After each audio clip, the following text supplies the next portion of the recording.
નમસ્કાર મિત્રો, અમારી યુટ્યુબ ચેનલમાં આપનું હાર્દિક સ્વાગત છે। તો મિત્રો, આપણે ઝાલાવાડની ઢીંગી ધરતી એવી સુરેન્દ્રનગર જિલ્લો અને બાજુમાં 5 કિલોમીટરની બાજુમાં દુધરેજ ગામ શ્રી વડવાળા મંદિર દુધરેજ ધામના ઇતિહાસ વિશે આપણે વાત કરીશું। સમસ્ત રબારી સમાજ, આખા ભારતના રબારી સમાજ માલધારીનું કેન્દ્ર કહેવાય તો શ્રી વડવાળા દુધરેજ ધામ। વડવાળા દુધરેજ ધામ સુરેન્દ્રનગરની બાજુમાં 5 કિલોમીટર થાય છે। ગામનું નામ છે દુધરેજ અને સાક્ષાત ભગવાન શ્રી વડવાળા સમસ્ત રબારી સમાજનું કેન્દ્ર ભગવાન શ્રી વડવાળા અને હાલના ગાદીપતિ શ્રી કનીરામદાસજી બાપુ શ્રી વડવાળા દુધરેજ ધામ મંદિરની વિશેષતાની વાત કરીએ તો આ મંદિર 550 વર્ષ જૂનું મંદિર છે। સૌથી મોટા પ્રવેશદ્વાર અને શિલ્પોથી ભરપૂર મંદિર છે। આ મંદિર મિત્રો પૂર્વ ભૂમિક છે। મિત્રો, પૂર્વમાં સિંહ દ્વાર, ઉત્તરમાં નંદી દ્વાર અને દક્ષિણમાં અસ્થિ દ્વાર છે। ઘુમટમાં નવા નવા ચિત્રો પણ છે।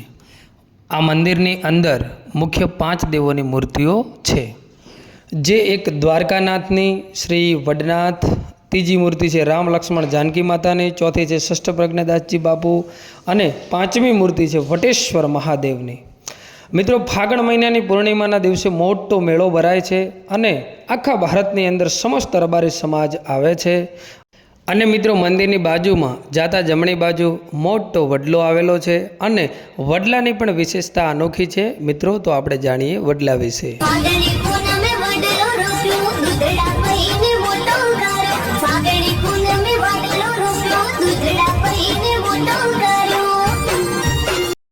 જ્યારે ષષ્ઠપ્રજ્ઞ બાપુ 4 ધામની યાત્રાએ નીકળ્યા હતા ત્યારે સરયુ નદી કિનારેથી એક વડનું દાંતણ લીધું હતું ને ચાલતા ચાલતા ષષ્ઠપ્રજ્ઞ બાપુ પાછા ગુજરાતમાં 1.5 મહિને આવ્યા હતા। ઉત્તર ગુજરાતમાં મહેસાણા જિલ્લાની બાજુમાં ચાણસ્માની અંદર લાઘા રબારીને ત્યાં ષષ્ઠપ્રજ્ઞ બાપુ રોકાયા હતા। તે દરમિયાન ચાતુર્માસનો મંગલ પ્રારંભ થતાં 4.5 મહિના ષષ્ઠપ્રજ્ઞ બાપુ લાઘાભાઈ રબારીને ત્યાં રોકાયા હતા અને તે રબારી સમાજના દીકરા લાઘાભાઈ રબારીની સેવાથી ષષ્ઠપ્રજ્ઞ બાપુ ખૂબ જ ખુશ થયા હતા। લાઘાભાઈ રબારીએ પણ ષષ્ઠપ્રજ્ઞ બાપુને કહ્યું હતું કે આપની આજ્ઞા હોય તો હું આપના આશ્રમમાં આવવા માગું છું અને આપ મને દાસ તરીકે સ્વીકારો। આવા નિર્દોષી શબ્દો સાંભળી અને ષષ્ઠપ્રજ્ઞ મહારાજજી બોલે છે કે જ્યારે તારી જરૂર પડશે ત્યારે હું તને આદેશ આપું તે વખતે તું જરૂર દુધરેજ આવજે। ત્યાંથી પછી ષષ્ઠપ્રજ્ઞ મહારાજ બાપુ ત્યાંથી નીકળ્યા અને પછી અત્યારે જ્યાં વડવાળા મંદિર દુધરેજ ધામ ત્યાં 14ના મધરાત્રિએ આવ્યા અને બીજે દિવસે પૂર્ણિમાના દિવસે વડનું જે દાંતણ હતું એની ચીર કરી અને રોપી। એ સમયે માલધારીની 2 દીકરીઓ હતી, એક જશોદાબેન અને બીજા હિરલબેન હતા। આ બંને બહેનો દૂધ આપવા જઈ રહી હતી અને 2 બેડામાં દૂધ ભરેલું હતું અને પછી બાપુએ કીધું કે આને દૂધરેડ, પછી આ શબ્દથી દુધરેજ ધામ પડ્યું। પછી આ બંને બહેનોએ વડલાને દૂધ પાયું અને અત્યારે તમે જોઈ શકો છો કે વડલો 550 વર્ષ જૂનો આપણા વડવાળા મંદિરની બાજુમાં આવેલો છે। આ બંને બહેનોએ જ્યારે દૂધ વડલાને પાયું હતું ત્યારે ગુરુ પૂર્ણિમાનો દિવસ હતો, ફાગણ મહિનાની પૂર્ણિમાનો દિવસ હતો અને પછી મિત્રો બીજા દિવસે વડલાને 3 પાન આવ્યા અને પછી આ વડની નીચે શ્રી ષષ્ઠપ્રજ્ઞ મહારાજે ભગવાન શિવશંકર ભોળાનાથ, ભગવાન શ્રી રામચંદ્ર ભગવાન અને ભગવાન શ્રી કૃષ્ણની સ્થાપના કરી। એ વડ નીચે બિરાજતા આપણા સનાતન આરાધ્ય ઇષ્ટ ભગવાન એટલે શ્રી વડવાળા ભગવાન સમય જતાં વાર લાગતી નથી મિત્રો। ષષ્ઠપ્રજ્ઞ બાપુ 118 વર્ષ પછી તેમણે કહ્યું કે મારે હવે સમાધિ લેવી છે અને ષષ્ઠપ્રજ્ઞ બાપુ લાધા રબારીને જ્યાં 4.5 મહિના રોકાયા હતા ત્યાં લાધા રબારીને સપનામાં જઈ અને દુધરેજ આવવાનું કહ્યું। પછી લાધા રબારીના સપનામાં આવીને બાપુએ કીધું એટલે બીજે દિવસે લાધા રબારી ત્યાંથી નીકળ્યા અને તેમની સાથે 2 ગાયો પણ આવી હતી, જેમનું નામ એક રૂપેણ અને બીજી ગાયનું નામ હતું રાગણ।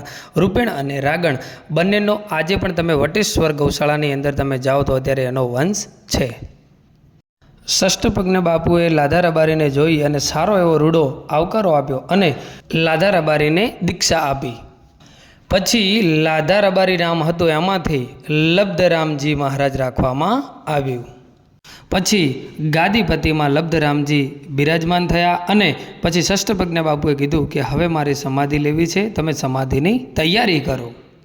અને પછી ષષ્ઠપ્રજ્ઞા બાપુએ કહ્યું કે હે લબ્ધરામજી, આ ગાદી ઉપર જે પુરુષો આવશે તે એકથી એક ચડિયાતા થશે અને કળીકાળમાં આ સ્થાપનાનો રોટલો જગ પ્રસિદ્ધ થશે.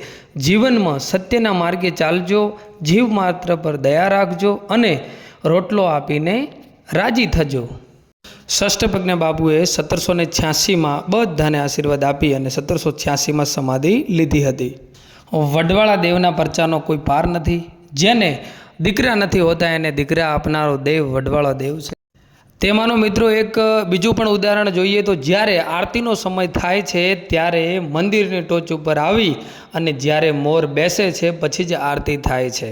અને બીજું ઉદાહરણ એ કહું છું કે આખી દુનિયામાં તમે ફરો પણ અમારા રબારી સમાજ ગુરુગાદી વડવાળા મંદિર દુધરેજ ધામ જ્યાં દીકરાના દાન દેવાય છે તો તમે આખા ગુજરાતમાં ને આખા વિશ્વની અંદર તમે ક્યાંય પણ દીકરાના દાન નહીં જોયા હોય.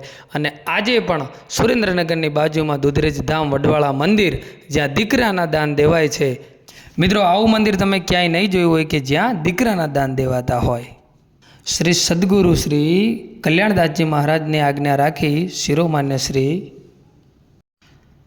કનીરામદાસજી બાપુ વડવાળા મંદિરની પાવન અને ગૌરવશાળી ગાદી ઉપર 1994થી બિરાજમાન છે.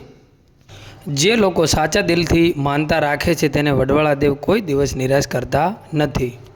જેને સંતાન ન હોય તેને ભગવાન વડવાળા દેવ 2 સંતાન આપે છે, 2 દીકરા આપે છે. એમાંથી એક દીકરો વડવાળા દેવને અર્પણ કરવાનો હોય છે. વડવાળા મંદિર દ્વારા ઘણી બધી ધાર્મિક સાંસ્કૃતિક પ્રવૃત્તિઓ પણ કરવામાં આવતી હોય છે. રબારી સમાજની દીકરીઓ અને દીકરાઓ ભણે અને ખૂબ આગળ વધે અને પ્રગતિ કરે તે માટે કન્યા છાત્રાલય પણ આવેલી છે.